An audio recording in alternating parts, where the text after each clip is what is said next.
People in Hawaii often wonder why living in Hawaii is so expensive. This video provides an explanation of a coastal shipping law and describes how it contributes to the high cost of living for Hawaii residents.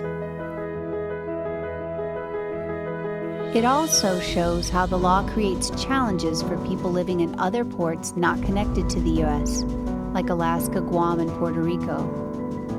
Finally, it outlines a possible solution to the high shipping costs that have resulted in the suppression of economic growth for these areas.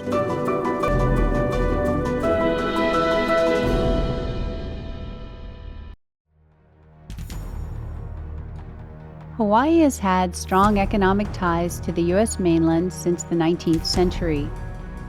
In 1826, the U.S. and the Kingdom of Hawaii entered into a treaty involving commerce and navigation, encouraging the commercial planting of coffee and sugarcane. In the 1850s, Hawaii's sugar exports surpassed all other commerce between the islands and the U.S. mainland, demand steadily increasing due to the U.S. Civil War and the gold rush of the West. An 1849 treaty removed the duties or fees on ships moving to and from Hawaii. Further privileges were granted in the Reciprocity Treaty of 1875, spurring sugar production and allowing the U.S. use of lands that are now known as Pearl Harbor. In 1900, Hawaii became a U.S. territory, and pineapple, macadamia nuts, and a commercial tuna fishery, along with sugar, sustained the economy through the first half of the 20th century. The importance of Hawaii grew steadily, and it became a state in 1959.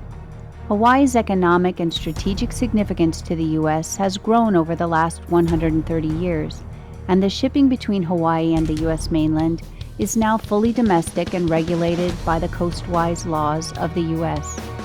Unfortunately, as a result, the residents of Hawaii have increasingly become captive consumers due to a protectionist law, the Jones Act. The Jones Act is more formally known as the Merchant Marine Act of 1920. The purpose of the act was to end the coastwise waivers that permitted the use of foreign-flagged ships, which were ordinarily prohibited from domestic trade and required to pay fees when arriving at U.S. ports, returning the routes then to U.S. carriers. These waivers were granted during the U.S. participation in World War I, when many U.S. ships were requisitioned for the war effort, leaving the non-contiguous or secondary ports without enough ships to meet their needs.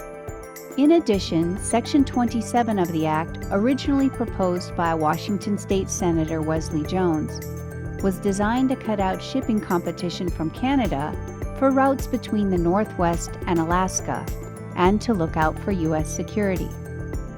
There were three main goals of the Jones Act.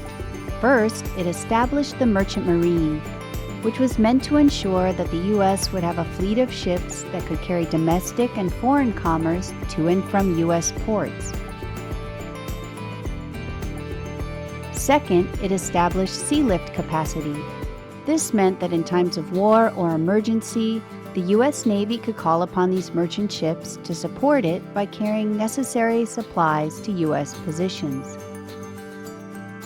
The third goal of the Jones Act was to maintain the shipbuilding and maintenance capacity of the U.S.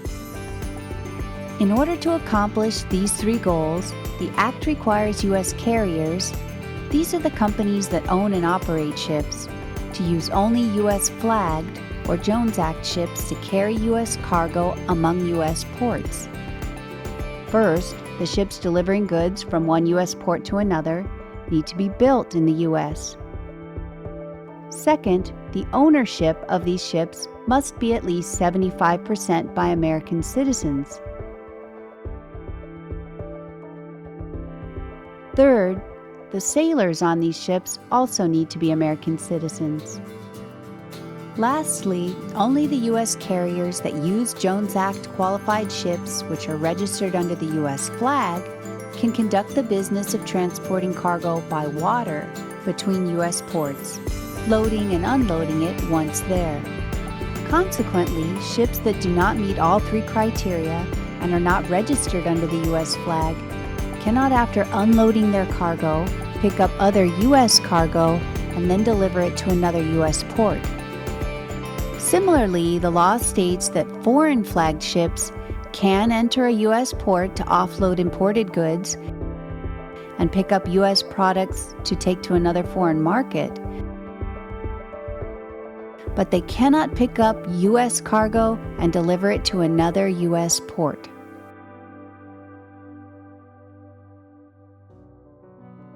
While the goals of the Jones Act seem like good ideas, the consequences of the stipulations hurt the people of Hawaii.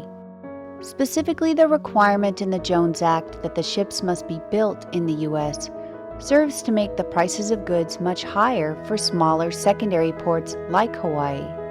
The reason for the higher prices is the lack of competition in two areas. Lack of competition among U.S. shipbuilding companies, which drives up the cost of new ships, and the lack of competition among the ocean carriers that serve the secondary ports, both of which contribute to higher consumer prices. To gain some perspective on the lack of competition among U.S. shipyards, it makes sense to look at the same industry in other countries. Currently, Japan has the shipbuilding infrastructure to build approximately 300 or more large commercial vessels a year, not including those for its domestic use.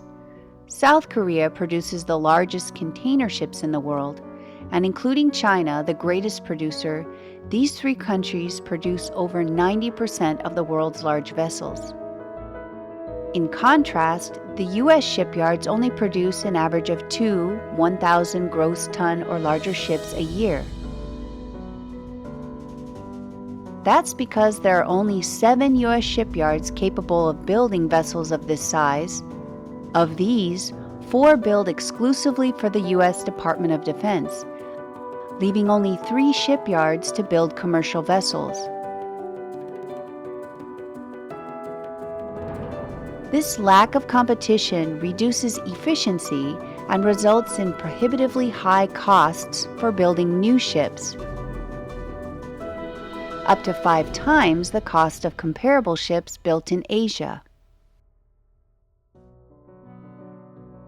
If one of Hawaii's carriers orders an 850-foot ship from a U.S. shipyard, the company would have to wait for 4 years for delivery and pay $209 million. That means over the course of using this ship, the carrier must make up an additional $164 million that wouldn't have been necessary if the ship had come from Asia, costing only $45 to $50 million. No wonder shipping a 40-foot container of goods like hardwood flooring from Shanghai to Los Angeles is approximately $2,300. But sending the equivalent 40-foot container from Los Angeles to Honolulu is estimated by one carrier to cost over $8,000. It is common for carriers to charge a bit more for routes to smaller, less populated ports. They are operating smaller ships that carry less cargo than the trans-Pacific carriers, which utilize large container ships that are too big to enter the harbors in the smaller ports. This reality, coupled with the fact that carriers prefer to sail their trans-Pacific vessels using Great Circle routing, meaning vessels travel further north where the circumference of the Earth is significantly smaller than through Hawaii, are all done in effort to save time and money. Granted, many of the large carriers leave the West Coast to the U.S. half empty. We don't export as much as we import. But it is still not cost-effective for them to travel to the smaller non-contiguous ports, since the smaller populations require fewer goods. So there is far less competition for the non-contiguous trade lanes. Thus, the result is the U.S. ports not connected to the U.S. mainland rely heavily on ocean shipping and bear most of the cost burden of the expensive U.S.-built ships. The higher prices are then passed on to the Hawaii consumer. So here's what happens. The lack of competition among U.S. shipyards raises the price of new Jones Act ships. This means it's difficult for additional ocean carriers to buy a ship and come in and compete for for the business of shippers needing to move goods between the U.S. mainland and smaller secondary ports. Thus, the lack of competition, or threat of it, among carriers puts them in a position to charge higher prices in effort to recoup the higher cost of U.S.-built ships. The higher prices are then passed on to the Hawaii consumer. It should be noted that the populations together for the non-contiguous ports, Alaska, Hawaii, Guam, and Puerto Rico, make up only 2% of the U.S. population, yet they pay an overwhelming portion of the higher costs caused by the expensive ships. The impact on the cost of living for Hawaii residents is seen every day in the cost of food. In fact, the United States Department of Agriculture estimates the monthly cost of food for a family of 4 on food stamps is significantly higher in Hawaii when compared to the average of the other 48 states. A Hawaii family on food stamps requires $1,088 in assistance each month, while families on the mainland receive an average of $650. Also, the USDA estimates that Hawaii families on low-cost budgets pay $1,424 a month, mainland families $847. Families on moderate-cost budgets in Hawaii pay $1,710, mainland families $1,055.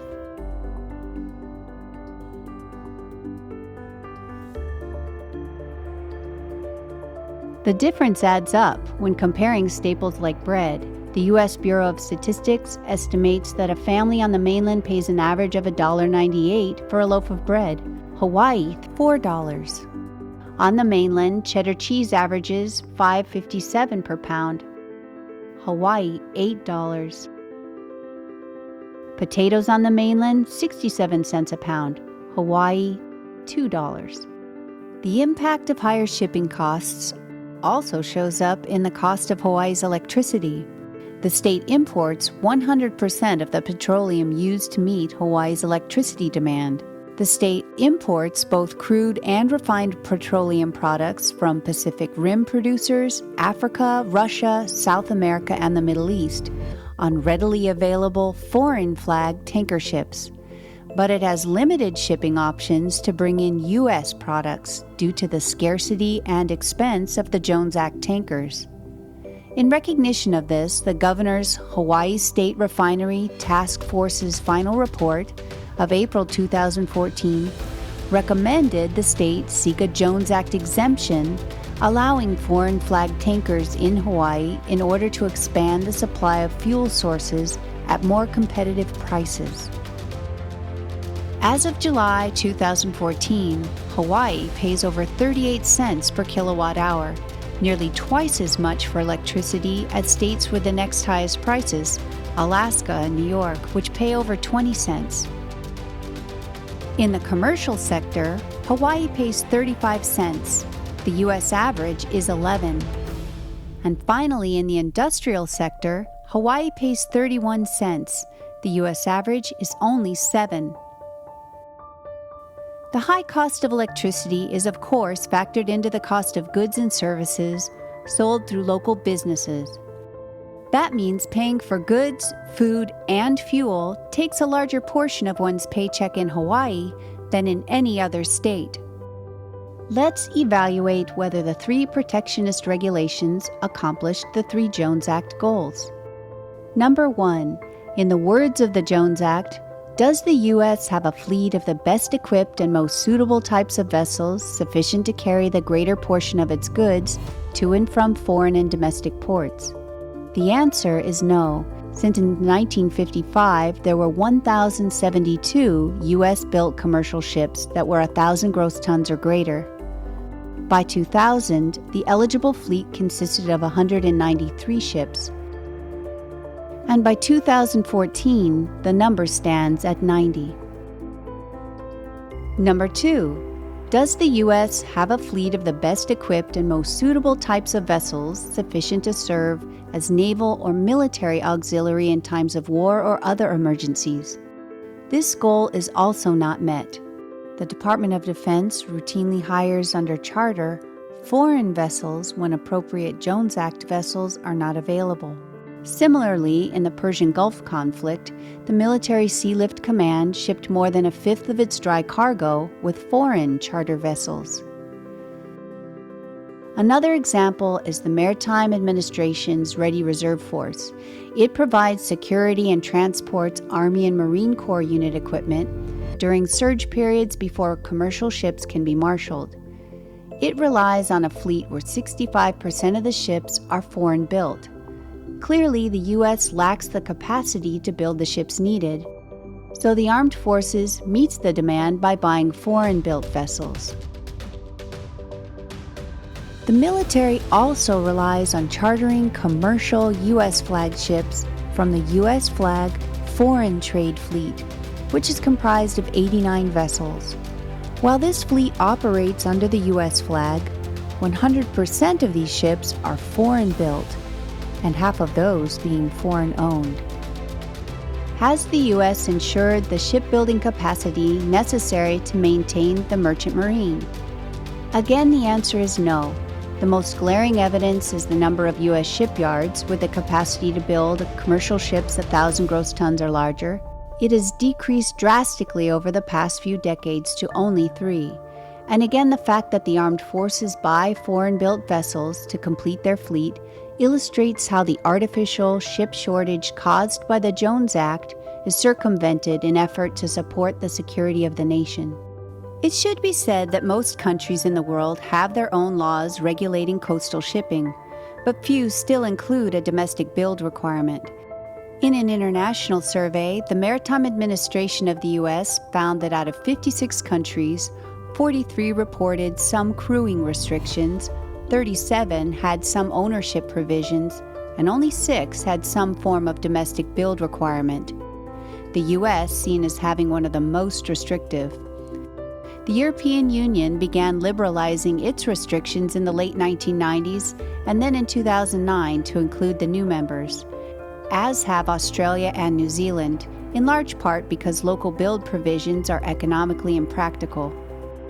In fact, in examining the effects of the shipping law, in 2012, the World Economic Forum pointed out regulations like the U.S. build provision in the Jones Act damages local economies and saddles businesses and subsequently consumers with significant costs. The forum further explained that the lack of competition forces businesses to use high-cost suppliers that use inefficient shipping operations, many with old ships that are too expensive to replace, so they have high environmental costs. These older ships, which burn different grades of bunker oil, then send sulfur and nitrogen chemicals into the air, affecting marine plants and animals and causing breathing problems in people. In a series of 4 studies, the U.S. International Trade Commission concluded that the U.S. consumer pays for the protection the Jones Act provides to the shipbuilding industry.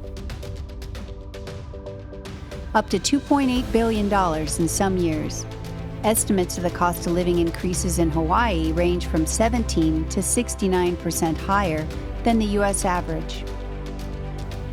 And the 2013 Government Accountability Office report acknowledged that when Jones Act vessels were not available for certain products, businesses in Puerto Rico were likely to import goods from foreign locations rather than source U.S. products, which were often closer. Lastly, the International Trade Forum of 2009 suggested that in the case of the United States, the removal of market access through the requirement of own country build puts the cost burden on the ship owners, which is transferred to the cargo owners, and therefore ultimately placed on the shoulders of the consumers of these goods. This is most evident in the non-contiguous trades like Hawaii. So what could be done to bring some relief to Hawaii's residents and businesses?